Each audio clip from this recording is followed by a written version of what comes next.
Итак, уважаемые зрители, не ожидал я, что окажусь в городе Рыбинске.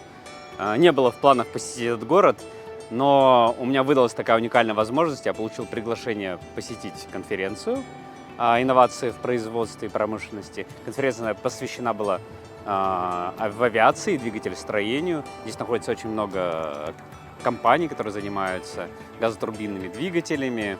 Ну, есть и хорошие компании, которые занимаются судостроением. И также я получил приглашение от моих заказчиков посетить их производство. Я подумал, почему не воспользоваться этим. В Рыбинске я давно хотел побывать.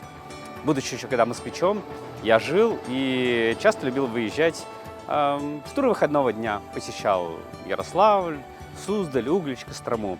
До Рыбинска не доезжал, очень была тогда тяжеленькая логистика, и мне не хватало выходных или было лень просто доехать до этого города. Но вот я здесь, и это здорово, потому что этот город, он прекрасно ложится в историю городов, находящихся по Волге. И, в общем-то, я постараюсь сделать эту историю, начать, наверное, даже цикл записи истории городов по Волге именно с города Рыбинска. Я надеюсь, что вам понравится этот мой первый документальный фильм из цикла «История городов на Волге».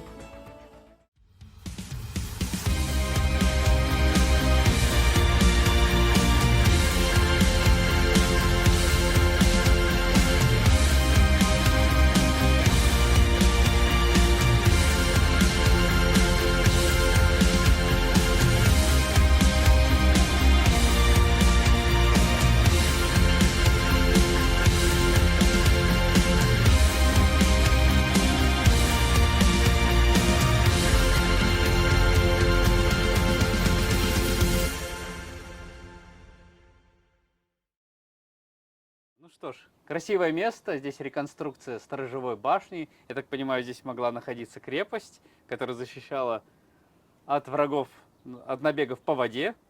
Здесь прекрасный вид на историческую часть Рыбинска, Волга. Красота. Расскажи нам подробнее об этом месте. Все дело в том, что то, что мы сегодня называем историческим центром Рыбинска, существует условно последние 500 лет. А до этого 500 лет люди селились вот здесь, издавна. Это место называется в письменных источниках Усть-Шексна. И археологически здесь слои в районе этого поселения начинаются аж с верхнего палеолита, с 15 тысяч лет до нашей эры. И последовательно палеолит, мезолит, новый каменный век, неолит, когда появилось колесо, когда появился лук. И дальше бронзовый век, ранний железный век и, наконец-то, так сказать, средневековье. Вот все эти эпохи отразились здесь, и здесь жили люди, и только на рубеже 15-16 веков значительная часть населения отсюда была властью переселена. А первый раз в летописях это место упоминается в XI веке по 1071 годом в повести временных лет. А почему переселяли? В чем была причина переселения? Нам тогда предстоит окунуться в такой российский сюжет «Игры престолов», когда Иван III, кстати, действительно называвшийся Грозным своими современниками, выстраивал единое русское государство, то у него были оппоненты, считавшие, что его методы не совсем корректные. В частности, это был его брат младший Андрей Васильевич Большой Углицкий или Угличский. Его главным уделом был Углич, Бежецкий верх, Малога, и он считал, что то, что каждое новое приобретение великого князя Московского он не перераспределяет между всеми братьями, это нарушает старинный родовой обычай. Ну, например, вот ты, князь великий, завоевал Новгород, тогда мне Старую Руссу, следующему брату, там, например, Волок, ну и так далее. Всем по кусочку досталось. Ну а когда надо, ты нас всех созываешь, мы со своими дружинами идем и тебе помогаем.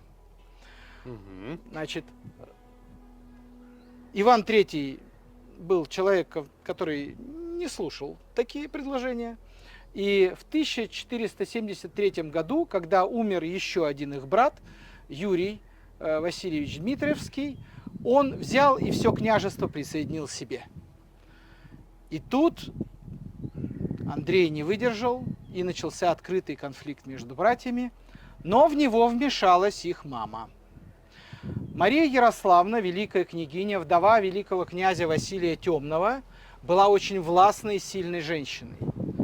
Она прошла со своим мужем все перипетии жестокой феодальной войны, в которой, собственно говоря, Василий терял и великое княжение, и лишился зрения, был ослеплен Дмитрием Шемякой. То есть это была женщина, выдержавшая очень многое. И она заставила своего старшего сына поделиться с младшими братьями хотя бы хоть чем-то, а главному зачинщику конфликта Андрею Большому она подарила свои частные владения, которые она выкупила у потомков одного из колена ярославских князей. В частности, волость Усть-Шексна, мы как раз на месте центра этой волости, и следующая вниз по течению Волги волость Романов-Городок. Таким образом, в руках Андрея оказались 80 километров лучших рыбных ловлей на Волге и 40 километров вверх по Шексне. Под присмотром мамы князья, братья заключили мирный договор, их будет вообще потом 3. И Иван понял, что надо как-то бороться с братом экономическими методами. Не позднее 1485-86 года Иван III напротив Усть-Шексны основывает рыбную слободу, напротив города Романова, того самого Романова городка, он основывает Борисоглебскую слободу. Что такое слобода? Выражаясь, значит, простым языком современным, наверное, все слышали про офшорные зоны. Это зона льготного налогообложения. Само слово «слобода» от слова «свобода». То есть свобода от определенного набора налогов, правда, не на совсем, на время. Вот. И мы знаем, когда эта свобода налоговая кончилась для жителей Рыбной Слободы. Она кончилась к 1526 году. 26-27. Значит, эта свобода может быть от уголовного преследования, если какое-то деяние легкое. То есть, если это не убийство, если это не разбой, то тебя могут амнистировать, если ты записался в великокняжеские рыбные ловцы.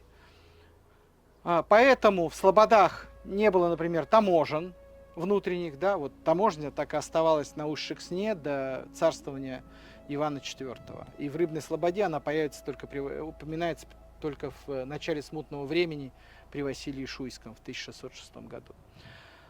То есть, пожалуйста, приходите, ловите рыбу, отдавайте на оброк великому князю. И народ с этой стороны берега начал переходить туда. А вот, видимо, начал-то он не очень, потому что, что мы выяснили археологически? Что здесь культурный слой сжался где-то до 3-5 гектар, а там культурный слой занял аж 10 гектар. Вот мы видим, где Сретенская церковь. Вот от Сретенской церкви до первый квартал за мостом. Вот это все обнаружены хроноиндикаторы монеты с конца 15 до 16 веков. Но, судя по материалам Романовой и Борисоглебской слободы, где нет археологии, но зато есть письменные источники, власть создала еще один стимул, в кавычках, для перехода. Этот стимул был административный. Проще говоря, людей переселили.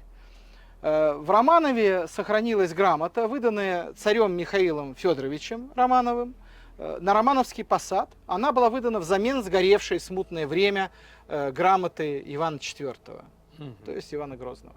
Суть ее была такая. Если вы хотите продолжать быть ремесленником или торговцем, то вы остаетесь на левом берегу, на посаде.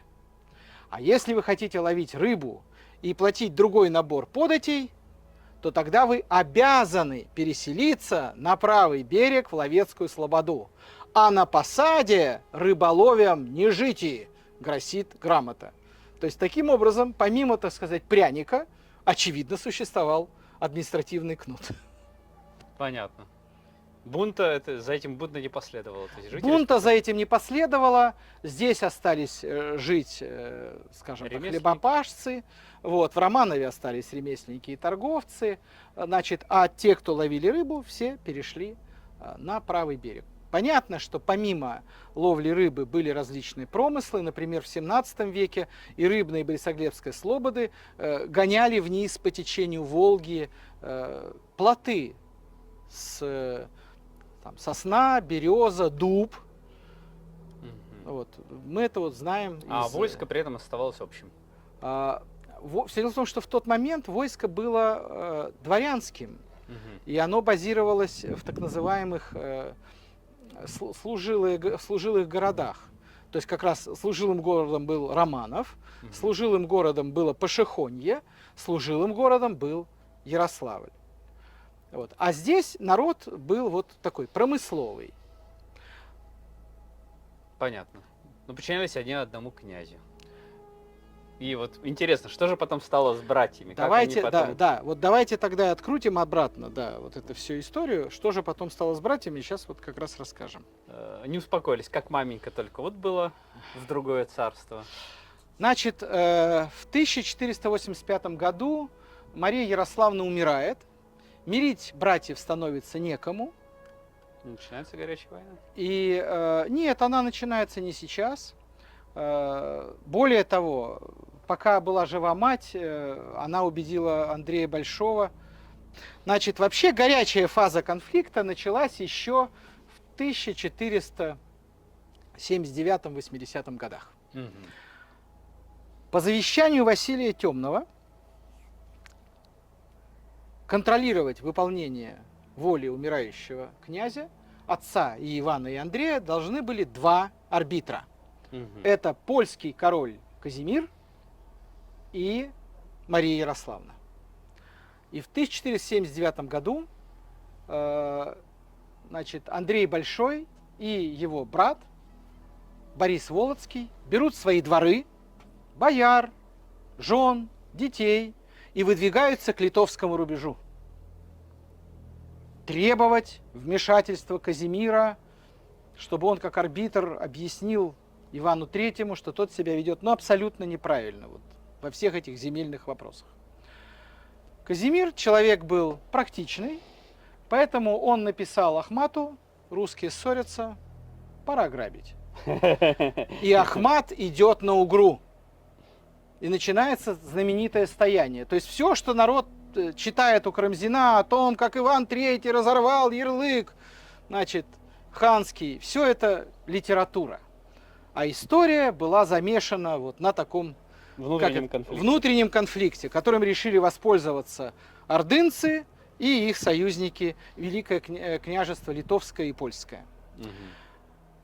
Иван III идет навстречу Ахмату на Угру, вмешивается второй арбитр, мама Мария Ярославна, великая княгиня. Она убеждает Андрея и Бориса: вы должны развернуться и прийти на Угру к старшему брату. При этом Андрей получает Можайск. То есть материальный стимул тоже задействован. Не только общепатриотические соображения. И Андрей разворачивается, идет на Угру и преследует уже отступающего Ахмата. Поэтому, по сути дела, эта точка, это свидетель того, как Русь освободилась от ордынского ига и одновременно стала единственной наследницей Золотой Орды. Ведь на берегах реки Угры решилась и эта судьба. Кто будет наследником Великой империи монголов, Великой Золотой Орды.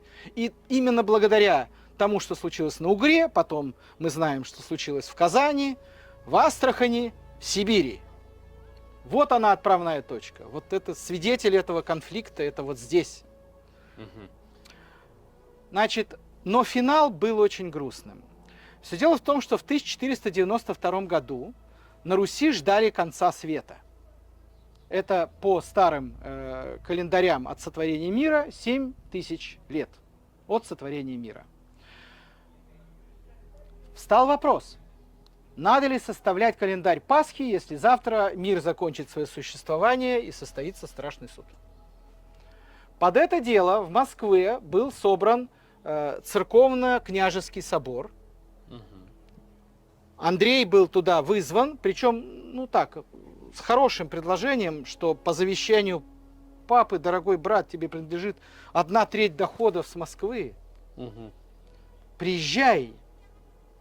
Серьезный вопрос надо обсудить. Андрей приезжает, снова со двором, с боярами, с женой, с детьми. Значит, всех на пиру паят, бояр арестовывают, что называется, в один подвал, Андрея арестовывают в другой подвал. Похоже, что-то где-то мы именно в каком-то интересном фильме похожее видели. Да, мне кажется, что это как раз и есть такое вот проявление «Игры престолов» в чистом виде. И удел Андрея был ликвидирован, но перед этим Андрей умирает в заключении, как пишет летописи, нужею смертью, то есть смерть была насильственная. Но что делает дальше Иван III? Он торжественно хоронит умершего или убитого брата в Архангельском соборе. Но в самом неэлитном углу, в северо-западном. А свое семейство он хоронит в юго-восточном. Это говорит о том, что он был либо в сговоре, либо... Нет, это говорит о том, что он был все-таки глубоко религиозным человеком, и он все-таки, как это, мертвые сраму не имут, да, то есть он как бы отдал последние почести. Более того, в конце своего царствования он собрал церковный собор и специально каялся в конце 15 века перед иерархами, что типа вот я был вынужден это все сделать со своим братом. Вот он же типа измену мне готовил. Пришлось. Поэтому вот, да, пришлось. Ну вот политическая необходимость. Ну, все как в Англии, все как в Европе. Вообще ничем не отличается. Конечно, борьба за власть, она... Конечно, борьба за власть, она везде примерно одинакова. Вот такая была история. И благодаря этой истории сначала мы видим, как Усть-Шексна становится катализатором появления рыбной слободы, а потом в нее переселяются насильственно, хоть и с налоговыми льготами, значительный массив населения. И здесь население, значит, поселение чахнет, становится совсем уже сельским, а там появляется слобода, которая уже в 1526 году на карте русских княжеств, которые издавались за границей, мы видим новый город, обозначенный как город Рибена-Слобода. Понятно. Ну что ж, очень интересно. Так, а теперь другая история. Что было, как говорится, приквелом? Как сейчас в «Игре престолов» снимают? Сначала сняли «Игру престолов», а теперь приквел. Как все начиналось? А начиналось все с семейной ссоры в одном из колен ярославских князей. Все дело в том, что оба берега принадлежали разным коленам князей ярославских, которые вели свою династию от святого князя Федора Черного, который был сначала князем Смоленским, а потом был, значит, женат на ярославской княгине. Все дело в том, что одного из внуков Федора Черного звали Роман. Собственно говоря, он и построил Романов городок в честь своего имени. Это на полдороги между сегодняшним Рыбинском и Ярославлем. У него было очень много детей. Каждому нужно было выделить определенный удел. И мы, собственно говоря, из завещания Василия Темного знаем, как сложилась судьба каждого из детей и внуков. Когда Мария Ярославна покупала эти земли, она Романов выкупила у младших внуков Романа. Да. А Усть-Шексну у внуков старшего.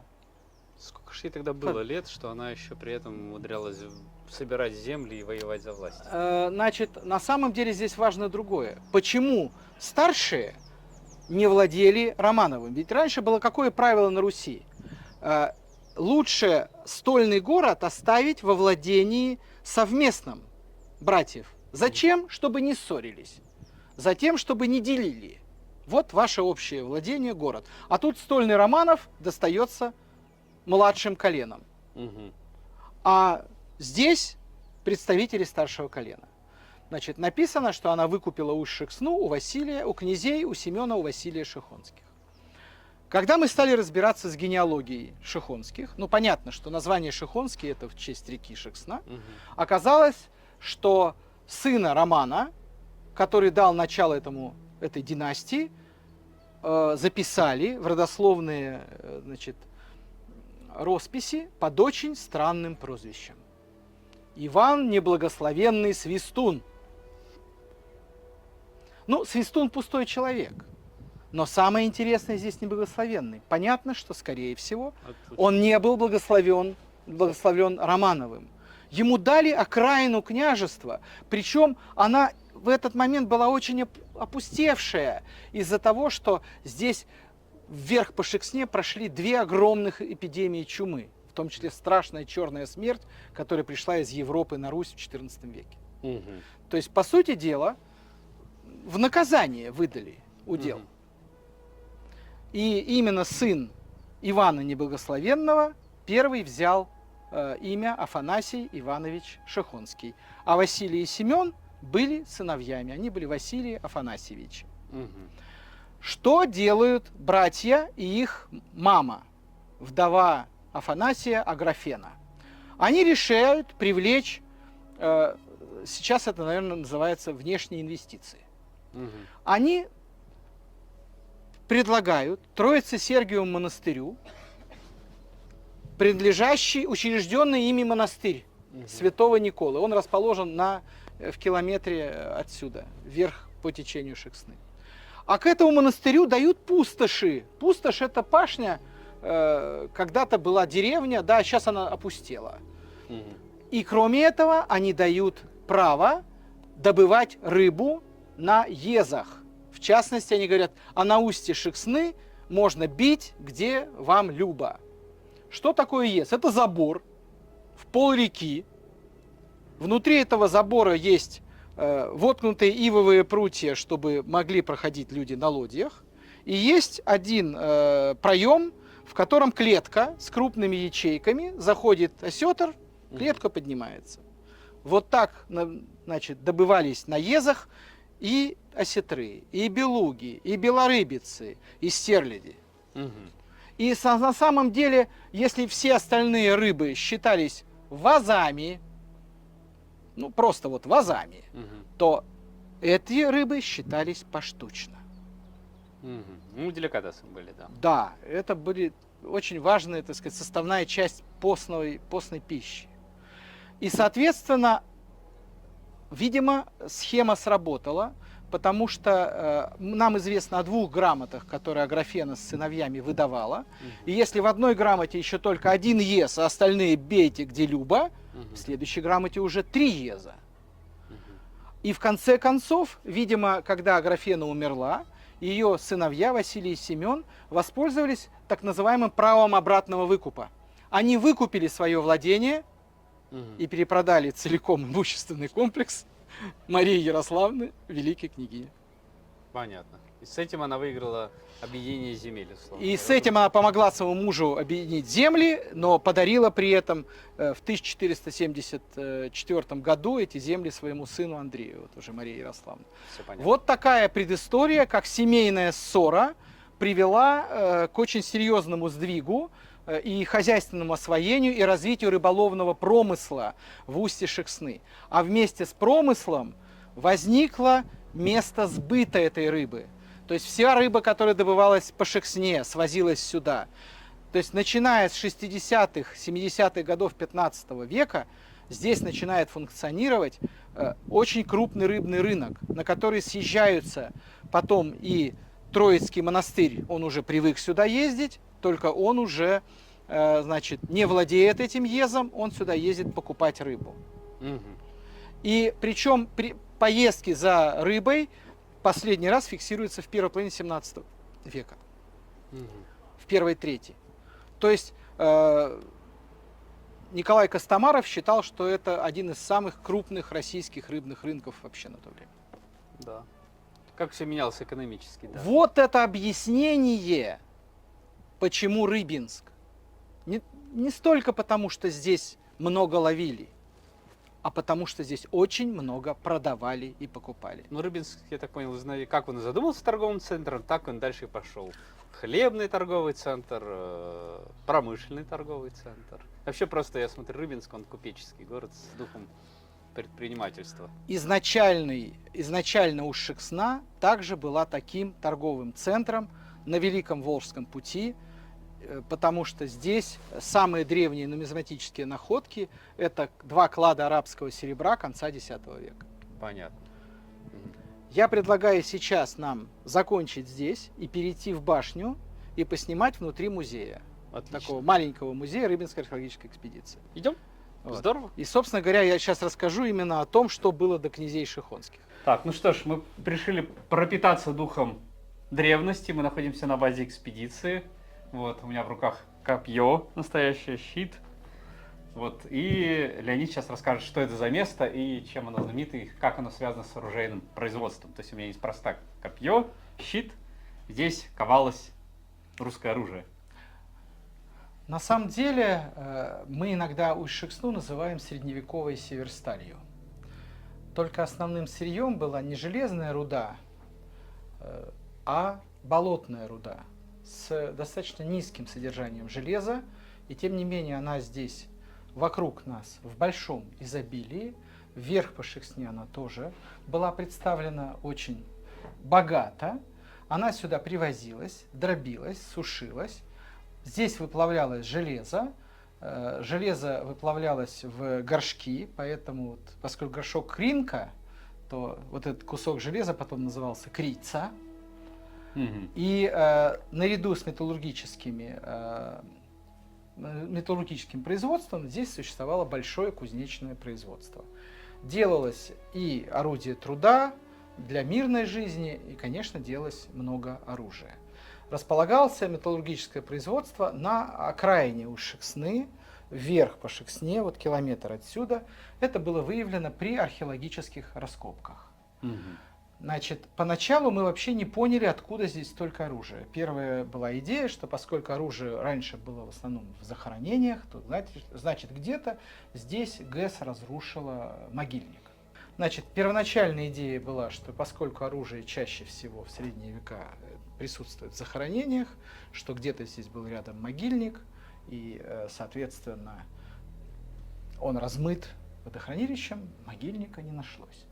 Зато начали находиться некондиционные, бракованные вещи именно с оружием, и такое сложилось впечатление, что комплекс перестал функционировать одномоментно. Вот было просто брошено. Вот все, что не успели сделать, все бросили.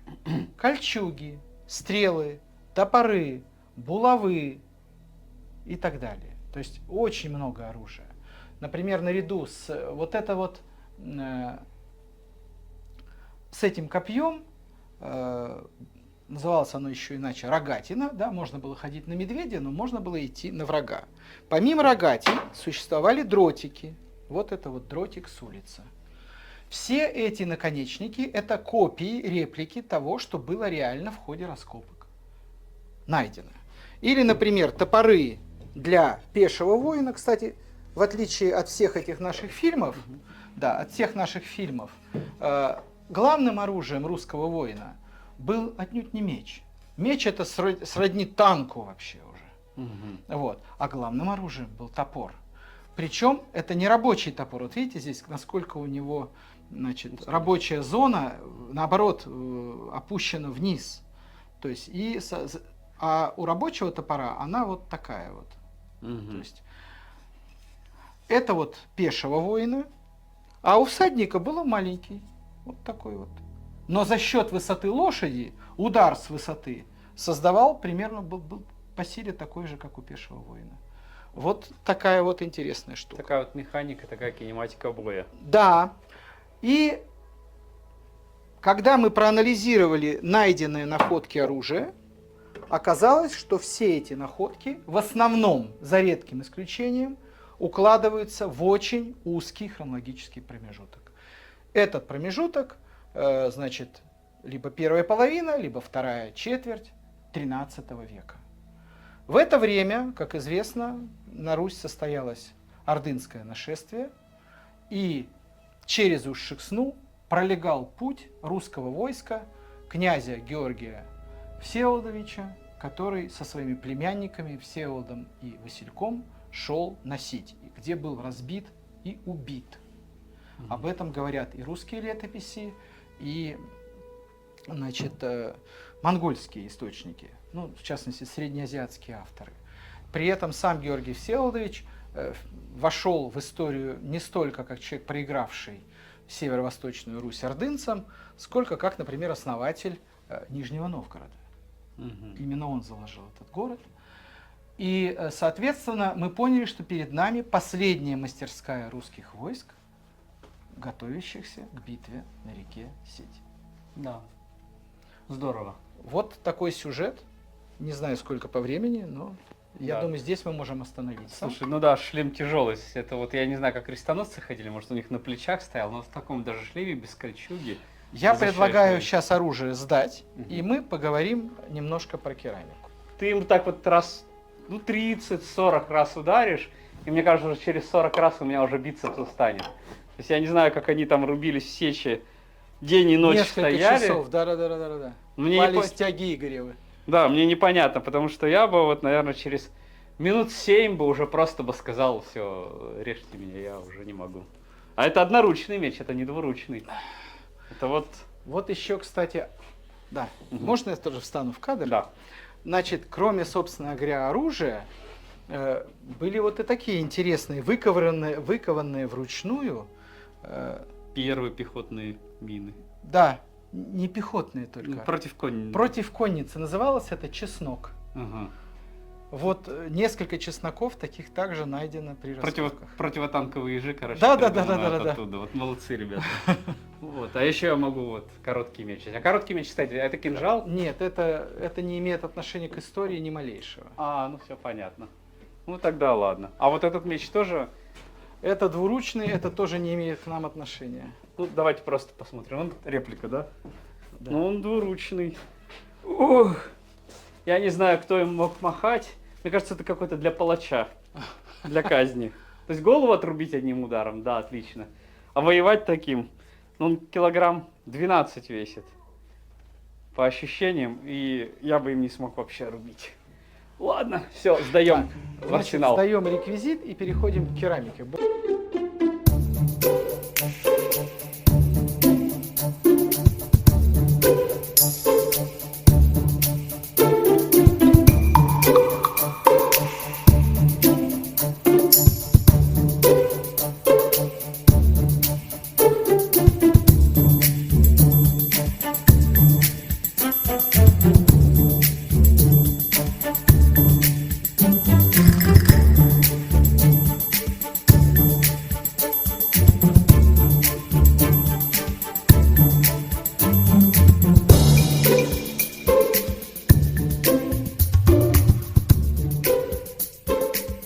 Значит, кроме, конечно, серьезных мужских, так сказать, приспособлений, наиболее массовым вообще материалом археологическим встречается, наверное, так сказать, имеющее больше отношения к женщинам, изделия из глины. Проще говоря, керамика. У нас на базе экспедиции действует лаборатория, когда из этой глины с этими примесями, которые здесь можно найти, там, например, там, песок, керамика вторичного использования, там, побитая, там, ну и так далее. Иногда даже вплоть до навоза. Мгм. Значит, замешивается глина, вылепливается лепная или гончарная керамика в зависимости от эпохи, обжигается тем способом, который в эту эпоху существовал, и потом проверяется на излом, да, что получилось и как это соответствует тем находкам, которые у нас есть. Мы работаем с материалом, начиная с нового каменного века, с неолита, когда керамика эта появилась. Например, вот так называемая ямочно-гребенчатая керамика 3-5 тысяч лет до нашей эры. Зачем ему ямки, как вы думаете? а ямки ему для того, чтобы для большей теплопроводности. Мгм. Значит, такие горшки ставились между камней, и под ними разводился огонь. Мгм. Чтобы быстрее запекалось. Да, правда, попытка изготовить реплику большого сосуда и потом обжечь его на открытом огне привела к тому, что изделие лопнуло, не выдержало. Мгм. Это вот первый пример. В бронзовом веке становится тоньше стенка, но все равно она богато украшена. Появляются отпечатки различных тканей, поэтому иногда эта керамика называется текстильная. И появляется так называемое лощение галечкой. Мгм. Но это еще тоже лепная керамика. Со временем керамика начинает изготавливаться, поправляться на круге. Вот такой вот образец как раз на излом. Да? То есть керамика слеплена вручную, но поправляется с помощью круга. Вот это у нас современный круг, то есть внутри его такой подшипник. Мгм. А средневековый подшипник – это ограниченный деревяшечками тоже камушек, а по оси воткнут гвоздик. Ага, и он на гвоздике Вот это крутится. вот это и есть средневековый подшипник. На гвоздике крутится. На гвоздике крутится, да. Вот. Здесь разных эпох. Вот это вот, значит, здесь жители этих местностей до прихода славян, это финно-угры, это миряне. Вот. А вот это вот уже вот поправка на круге, тоже, Мгм. это тоже могут быть финно-угры, могут быть уже и первые славяне, но на самом деле традиционным славянским узором считается волна или круг. Мгм. Традиционным славянским узором считается волна или линия. Вот это вот славянский сосуд. Это Мгм. его копия. Понятно. Вот, собственно говоря, такие работы мы проводим.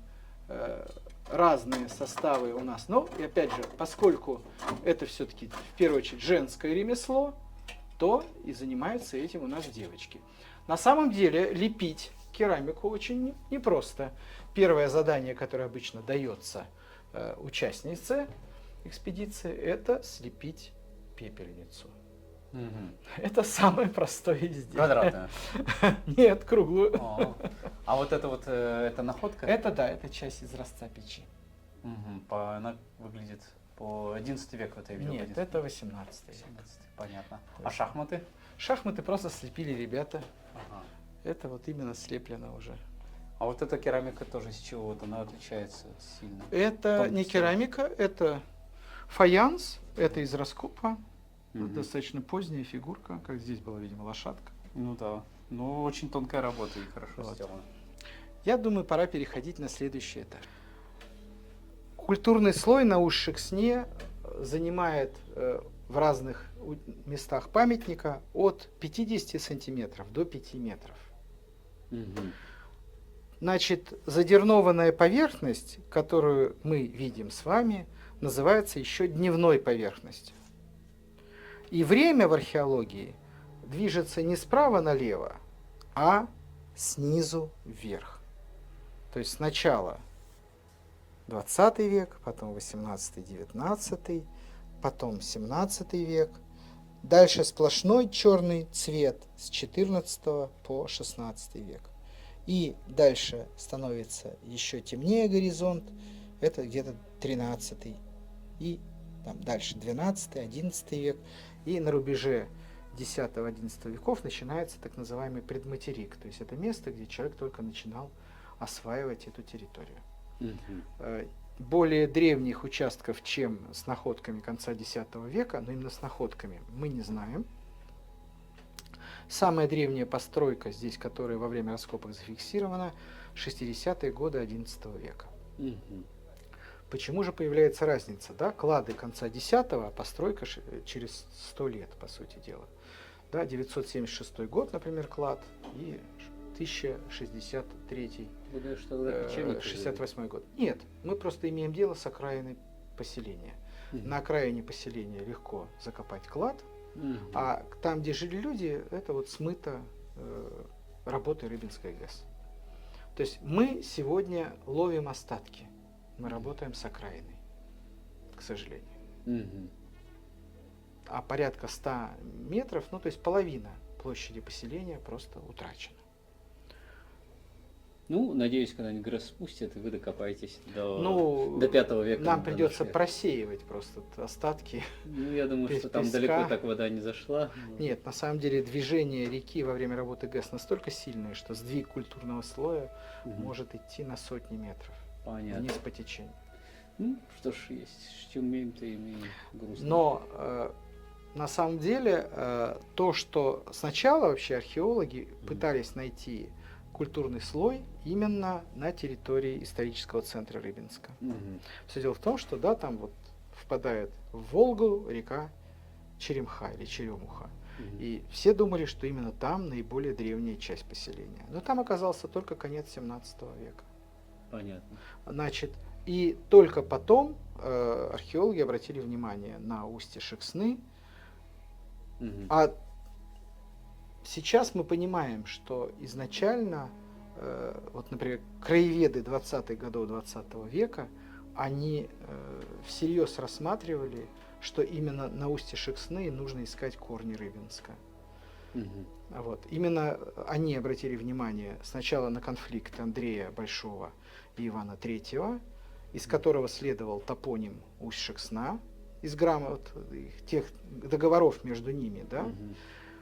А дальше, начав искать название Усть-Шексна в русских летописях, они нашли его в повести временных лет под 1071 годом. Понятно. Здорово. Вот. Здорово. А теперь Да. пойдемте на 3-й этаж и там... Рустем, к вопросу о мужских костюмах. О, классная рубаха. Кстати говоря, мне кажется, чем древнее, тем была красивее одежда, потому что по фотографиям 19 века смотришь, одеты были плохо. В нашем маленьком музее представлены находки, которые называются подъемным материалом. То есть это не в ходе плановых раскопок, а когда ГЭС выключают, обнажается берег, и тогда археологи идут и собирают подъемный материал. Вот мы здесь с вами видим фрагменты бус, фрагменты стеклянных браслетов. Это любимые украшения русских горожанок, значит, 11, 12, 13 века, а в новгородской земле это было до 14 века даже в моде. Вот. Мы видим здесь пряслица, это такие грузики как для придения кудели. Мы видим здесь ножи, мы видим здесь стрелы, мы видим здесь кресало для высекания огня, мы видим здесь нательный крестик, мы видим здесь рыболовное грузило, сопла, вот, которые использовались при плавлении железа, ну, и замок. На самом деле, помимо найденного подъемного материала, у нас здесь есть и реплики. Например, во время раскопок, вот я как раз очень рад тому, что я имею к этому некое отношение, было найдено поначалу принятое за гвоздь из-за большой коррозии, писало. То есть писали на церах, вот эти дощечки, покрытые воском. Воском царапали. По царапанию воском, а это стирательная резинка. Это замазывали. На ряде участков Усть-Шексны хорошо сохраняется дерево, и была найдена деревянная чаша XI века, которая была изготовлена на токарном станке, который приводился в движение ножным приводом. Такие токарные станки известны по раскопкам Великого Новгорода, но вот у нас есть своя деревянная чаша. Значит, административную роль Усть-Шексны доказывают вислые печати, которыми скреплялись грамоты, княжеские, митрополичьи и членов новгородской администрации, так называемые новгородские владычные наместники, хотя, потому что владыка, архиепископ, был главой новгородской феодальной боярской республики. То есть он был не только духовным лицом, но и административным. И такие печати мы тоже знаем.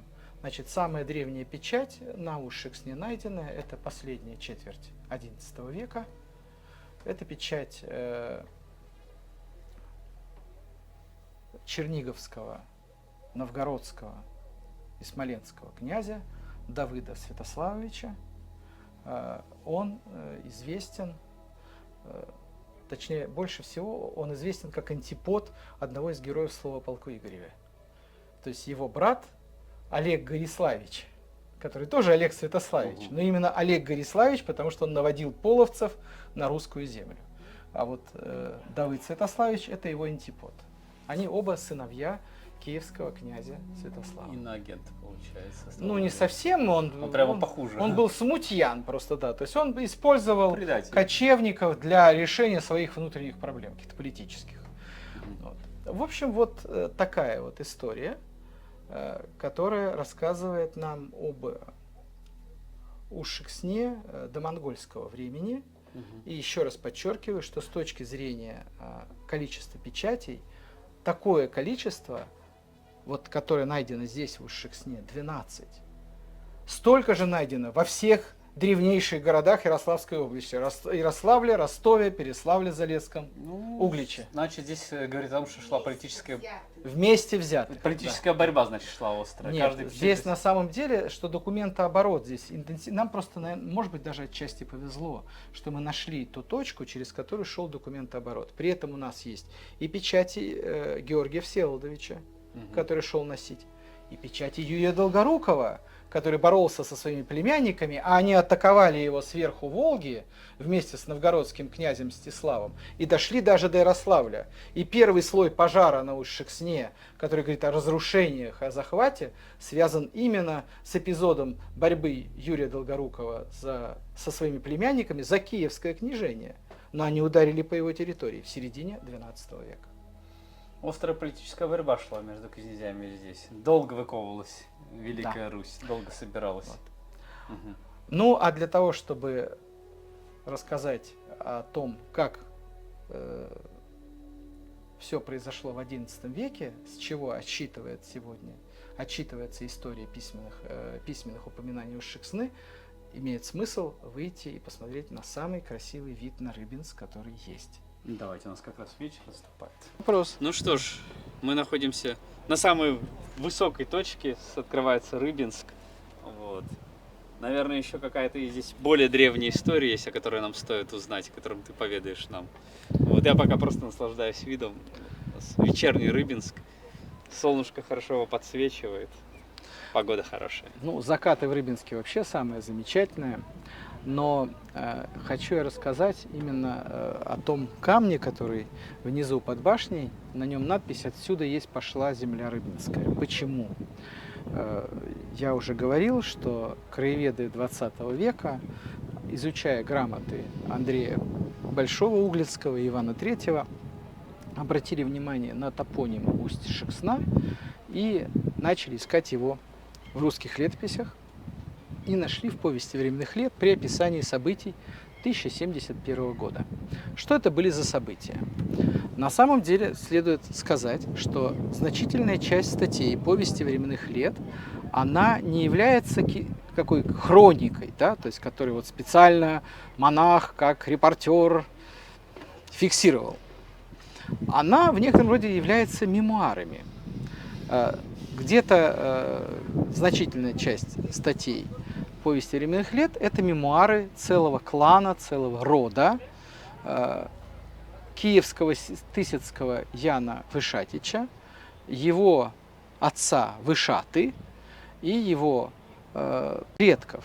Ну, а самый значительный и известный его предок, долгое время считалось, что отцом вообще Вышаты является сподвижник князя Владимира Добрыня, прообраз известного былинного богатыря, но Добрыня был в основном жестким крестителем русской земли. В частности, в Новгороде он срубил идола Перуна и бросил его плыть по Волхову. Из-за него начался пожар. Значит, но на самом деле предком Вышаты является не менее значимый для русской истории человек. Это новгородский посадник, киевский посадник в Новгороде Остромир. Именно для него была написана самая известная на сегодняшний день и самая древняя русская рукописная книга Остромирова Евангелия. Вот это вот дед Яна Вышатича. Сам Ян Вышатич прожил очень долгую жизнь, В начале 12 века он умер, и запись о его смерти была зафиксирована в повести временных лет. Он умер как монах, постриженный Киево-Печерской лавры, и летописец пишет, что я много от него рассказов слышах. И вот один из самых подробных рассказов, который рассказал Ян Вышатич, это под 1071 годом он помещен в повесть временных лет. Когда конкретно произошли эти события, историки спорят, где-то указывается пятилетний лаг между 1068 и 1073 годами о том, как в ростовской земле случился голод. Ну и сразу же нашлись люди, которые быстро установили первопричину голода и как с ним бороться. Это были волхвы, так сказать, языческие жрецы. Происходили они из Ярославля. И они сказали: мы знаем, кто обилие держит. И для решения проблем с пропитанием, а также с дождем, они начали приносить в жертву богатых женщин. То есть, когда они приходили в тот или иной погост, погосты назывались не кладбища, это были административные единицы, ближе, наверное, к сельским поселениям таким, сельсоветам, в советском смысле слова. Они приносили обязательно, значит, доставали из-за плеч женщин какую-то еду, рыбу, зерно, а потом убивали их. Бедные женщины. Вот Да, вот женщинам, да, всегда достается, прямо вот не везет. И так они пошли по Волге и по Шексне, вот в каждом погосте они совершали эти обряды, пока они не пришли на Белоозеро. И там они столкнулись с Яном Вышатичем. Ян Вышатич узнал, что ходит тут какая-то группировка, значит, к ней уже примкнуло до 300 человек, они поубивали многих женщин, а Ян христианин. В доме Яна желанный гость Феодосий Печерский. Он общается и с Яном, и с его женой. Но здесь-то Ян административное лицо, ему нужно как-то прекратить это безобразие. И тут, так сказать, сторонники волхвов совершают серьезную ошибку. Значит, они убивают священника, который прибыл в Белоозеро вместе с Яном. Ян прикидывает силы, у него не так их много, у него там несколько отроков. Человек 10. Вот, 12, не больше. Но он предлагает белозерцам, по сути дела, некий шантаж. Он говорит: если вы мне их не выдадите, этих волхвов, я не уйду от вас до лета. То есть, по сути, вы будете меня кормить со всей моей дружиной. Белозерцы подумали, что им, наверное, правильнее выдать этих волхвов. Там Они 300 этих. Не родные, вот, что называется. Но все-таки на стороне Яна-то были профессиональные воины, а не просто крестьяне с вилами. Тем более один из сторонников волхвов был Яном убит специально, чтобы, так сказать, знали, что владеем методами подавления восстания. И волхвы были выданы Яну. И при этом говорят Яну: слушай, а ты ничего не сможешь с нами сделать, мы смерды твоего князя, веди нас на княжеский суд к Святославу князю.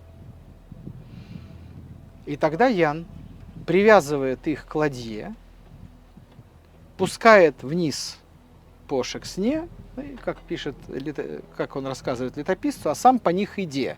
Но иде, конечно, не пешком. Как известно, на лодьях тоже ходили. И от истока Шексны до устья 4 дня пути вниз по течению, вверх 10. Вот 4 дня они едут, ведут богословские разговоры, рассуждают о сотворении мира, о Боге, о дьяволе, о преисподней. И под конец они прибывают сюда. И сташа на устье Шексны, и речи Ян повозникам. То есть они встали на устье Шексны, и Ян спросил тех людей, которые исполняли повоз. Это такая обязанность свозить в определенную точку шкурки ценных животных меховые, которые тогда были практически равны деньгам. И ими платилась дань. Отсюда, кстати, и термин погост. Да? Приезжали дружинники погостить на лодках, забирали шкурки и уезжали. сдавать, Мгм. что называется, централизованно. И повозники ему отвечают, что у нас эти люди убили, у меня сестру, у меня тещу, там, у меня бабушку, там, у меня маму, у меня жену. И тогда Ян решает не пачкать свои руки кровью бунтовщиков. Он предлагает реализовать родственникам убитых женщин первую статью «Русской правды» в том виде, в котором она была записана Ярославом Мудрым. А там был записан принцип кровной мести. Мгм. И речи Ян повозникам «Мстите своих». Они же убиши волхвы и повешася их на дубе. Но на самом деле на дубе-то они не трупы повесили для глумления. По как раз финно-угорским обычаям шаманов хоронили на деревьях. Их, в общем, убили со всеми почестями и уважением. То есть Да. люди верили- Отомстили, но похоронили как положено. все верили, что они что-то могут. Вот это первое упоминание поселения на устье Шексны. С этого и началась рыбинская история, которая, начавшись на левом берегу, через 5 столетий продолжилась направо. Все идет в обратном порядке. Такое вот сейчас повествование. Понятно. Здорово. Какой еще вопрос хочешь задать? Да, в общем-то, нет. Просто как-то с волхвами 300, где их 300 последователей, почему не было сражений? Достаточно было убить одного, и они все разбежались. То есть демонстративно продемонстрировано владение оружием. И никто не захотел связываться Да. с 12 всадниками или этими Отроками. отроками. Отроки — это младшие члены дружины. Ну, отлично. Профессиональная армия рулит. Ну что ж. Значит, очень важный момент, что села Васильевское вот на правом берегу Шексны, а на левом, я уже говорил, что берегу Шексны при впадении в Волгу село Петровский погост. Оба села назывались погосты. Значит, это уже в значении церкви и кладбища при церкви. Мгм. Значит, позже Петровский погост стал значит, принадлежать князьям ухтомским, а после них перешел в качестве приданного за одной из их дочерей дворянам Михалковым. То есть вот эти два села были вот в XVIII веке рыбно-слободское купечество видело в крестьянах этих двух сел своих злейших конкурентов в деле обслуживания пристаней, потому что не только судами была заставлена вся Рыбинская набережная, но и в низовьях Шексны по обе стороны стояли барки и баржи. Экономическая борьба шла здесь всегда. Да. С 11 века здесь все, в Вот. общем-то... Ну, с XI века есть такая шутка, что с момента убийства ярославских волхвов Рыбинск с Ярославлем начали соперничать. Ну, нормально. Зато был стимул к развитию. Оба города развивались и процветали. Да, но при этом Ярославль в первую очередь как центр административный, а Рыбинск в первую очередь как центр экономический, Вот, кстати, торгово-промышленный. часто бывает, что два города конкурируют, вот Ижевск и Сарапул конкурируют. Сарапул был купеческий, Ижевск был промышленный, ремесленный. Выбрали после Второй мировой войны все-таки развивать Ижевск. Здесь не было конкуренции между Ярославлем и Рыбинском. Кто будет старше и главнее? В 20-х годах 20 века была образована специальная Рыбинская губерния. Мгм. То есть Понятно. у Рыбинска есть опыт быть центром региона. Тогда понятно. Ну, в общем-то, все, больше вопросов нет. Ну, Рыбинск 270 тысяч. Нет, сейчас Рыбинск 170. 170. Ну, он выглядит больше, как будто по ощущениям. В длину вдоль Волги Ярославль 30 километров, Рыбинск 20 километров. Ага. Ну, кстати говоря, удивительно, что он не стал совсем большим. То есть не разросся до размера с Ярославлем. Ну, это привет Госплану, плановой экономике, но сегодня, как это недаром говорилось на форуме технологическом, что индустриальной столицей Ярославской области является Рыбинск. Ну, Долгое время в новейшей истории России все президенты практически чаще бывали в Рыбинске, и в частности на рыбинских моторах, чем в Ярославле. ну вот я сейчас по форуму был, столько собраний было управленцев, руководителей всех предприятий, я такого не видел даже вот сейчас в московском форуме нефти и газе. То есть оказалось, что здесь народу собралось побольше. и проблемы обсуждались более глобальнее. Что делать? Проблема стояла. Где брать кадры, как развивать экономику и куда шагать. Но это уже радует, что перестали обсуждать, кто виноват. Ну, в общем-то, да, стали вопрос задавать, что делать. Вот. По крайней мере, все говорят, нас спасут автоматизации и роботы. Ой, не знаю, я не верю пока, что нейросеть способна заменить инженерную мысль человеческую, но люди говорят, что мы этим спасемся. Ну, как правило, об этом говорят люди, которые до конца не понимают, с чем они имеют дело. Ну да, да. Но да. они верят, как это, Ну, да. как мы всегда ищем универсальные лекарства. Ну да, сейчас Сбербанк обсуждал, что такое цифровые двойники. Цифровые двойники, кстати, он за... Я не знаю, как через сбербанковские технологии будет это все решаться. Ну, промышленность подниматься, то есть как финансисты вообще понимают промышленность. Но я вот тоже, меня немножко, как специалисты по моделированию, немножко так триггерит, когда называют цифровыми двойниками обычные математические эксперименты. Цифровой двойник — это вот уже все датчиками, экспериментами, натурными испытаниями. Вот тогда мы можем поговорить про цифровые двойники. А так. Вань, я сейчас открою дверь, подожди. Ну все, тогда идем. Все, да, мы закончили.